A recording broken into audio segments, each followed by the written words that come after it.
நண்பர்கள் அனைவருக்கும் வணக்கம். இன்னைக்கு நம்ம இந்த வீடியோல தமிழகத்தில் மீண்டும் 14 மாவட்டங்களில் கனமழை என்ற அறிவிப்பு வெளியாகி இருக்கு. ஸோ அதை பத்தி தான் இப்ப நம்ம பார்க்க போறோம்.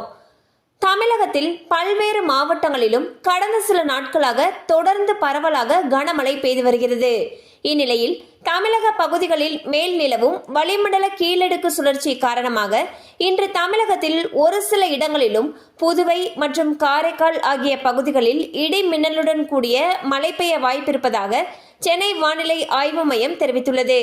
தென்மேற்கு பருவமழை தீவிரமடைந்துள்ளதால் தமிழகத்தில் இன்று நீலகிரி, தேனி, திண்டுக்கல், திருப்பூர், ஈரோடு, கிருஷ்ணகிரி, தர்மபுரி, சேலம், நாமக்கல், திருப்பத்தூர், வேலூர், ராணிப்பேட்டை, காஞ்சிபுரம் மற்றும் கோவை ஆகிய மாவட்ட மலைப்பகுதிகளில் ஓரிரு இடங்களில் கனமழை பெய்ய வாய்ப்புள்ளது என்று சென்னை வானிலை ஆய்வு மையம் தெரிவித்துள்ளது.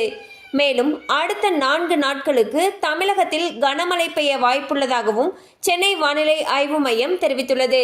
ஸோ பார்த்தீங்கன்னா அடுத்த 4 நாட்களுக்கு தமிழகத்தில் பல மாவட்டங்களில் கனமழைக்கு வாய்ப்பு இருப்பதாக சென்னை வானிலை ஆய்வு மையம் தெரிவிச்சிருக்காங்க. அந்த வகையில் பார்க்கும் பொழுது நீலகிரி, தேனி, திண்டுக்கல், திருப்பூர், ஈரோடு, கிருஷ்ணகிரி, தர்மபுரி, சேலம், நாமக்கல், திருப்பத்தூர், வேலூர், ராணிப்பேட்டை, காஞ்சிபுரம் மற்றும் கோவை ஆகிய மாவட்டங்களில் கனமழைக்கு வாய்ப்புள்ளதாக சொல்லியிருக்காங்க.